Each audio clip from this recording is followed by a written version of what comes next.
ਇਹ ਮਸਤੀ ਘਾਟੀ ਦੀ ਮੈਂ ਗੱਲ ਕਰ ਰਿਹਾ, ਮਸਤੀ ਗੇਟ। ਹਾਂ ਹੁਣ ਮੈਂ ਤੈਨੂੰ ਦੱਸਣ ਲੱਗਾ ਵਾਰੀ ਨਾ। ਸਰ ਗੇਟ ਕਰ ਲਓ। ਅੱਛਾ, ਦੂਜਾ ਹਿੱਸਾ ਉਹਨੇ ਅਕਬਰ ਨੇ ਕਿਲਾ ਬਣਾ ਦਿੱਤਾ। ਹਾਂ, ਇਹਦੀ 4 ਦੀਵਾਰੀ 3 ਦਫਾ ਬਣਾ ਦਿੱਤੀ ਹਾਂ ਹੈ। ਬਣਾਤੀ। ਵਿੱਚ ਅੰਦਰ ਮਹੱਲ ਵੀ ਬਣਾ ਲਿਆ ਆਪਣੇ ਹਾਂ। ਰਹਿਣ ਲਈ। ਤੇ ਚੌਥੀ ਤਰਫ ਦਰਿਆ ਉਹਨੇ ਆਖਿਆ ਸਪੁਰ ਦੇ ਤੇਰੇ ਚੌਥੀ ਸਾਈਡ ਜਿਹੜੀ ਦਰਿਆ ਉਹਦੇ ਨਾਲ ਖਹਿ ਕੇ ਬਹਿੰਦਾ ਸੀ। ਹਾਂਜੀ, ਇਸ ਤਰ੍ਹਾਂ ਹੀ ਖਹਿ ਕੇ ਬਹਿੰਦਾ ਸੀ, ਰੋਸ਼ਨਾਈ ਦਰਵਾਜ਼ੇ ਦੇ ਨਾਲ ਨਾਲ ਜਾਂਦਾ ਨਾਲ ਬਹਿੰਦਾ ਸੀ ਸਾਰਾ। ਉਹ ਕਿ ਦਾਤਾ ਸਾਹਿਬ ਦਾ ਸੱਚੀ ਬੁਰਜੀ ਹੋ ਕੇ ਬਿਲਕੁਲ ਜਾਂਦਾ ਇਸ ਤਰ੍ਹਾਂ ਹੀ। ਇਸ ਤਰ੍ਹਾਂ ਜਾਂਦਾ ਸੀ ਉਹ। ਫਿਰ ਉਹਨੇ ਨੇ ਨਾ ਲਾਹੌਰ ਸ਼ਹਿਰ ਨੂੰ ਮਹਿਫੂਜ਼ ਕਰਨ ਵਾਸਤੇ ਬੈਰੂਨੀ ਹਮਲਿਆਂ ਤੋਂ ਇਹਦੀ ਫਸੀਲ ਬਣਾਈ ਹੈ। ਅੱਛਾ। ਫਸੀਲ ਬਣਾਈ।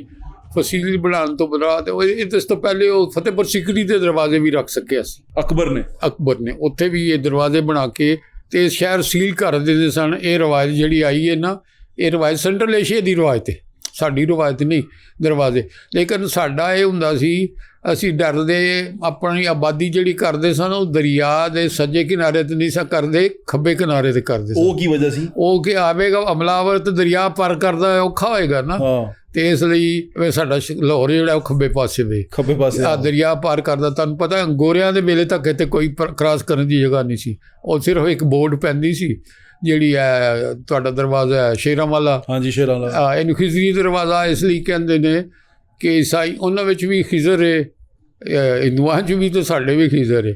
ਇਹ ਪਾਣੀਆਂ ਦੇ ਬਾਦਸ਼ਾਹ ਨੇ, ਇਹ ਜੋ ਕਰਦੇ ਨੇ। ਇਹ ਹੁਣ ਤੁਸੀਂ ਗੁਜ਼ਰੋ ਨਾ ਦਰਿਆ 'ਤੇ, ਉਹ ਲੋਕ ਪਾਣੀ ਦੇ ਵਿੱਚ ਸੁੱਟ ਰਹੇ ਹੁੰਦੇ ਨੇ ਆਨੇ ਦਵਾਨੀਆਂ ਚੁਆਨੀਆਂ, ਖਿਜ਼ਰ ਦੀ ਨਿਆਜ਼ ਹੈ।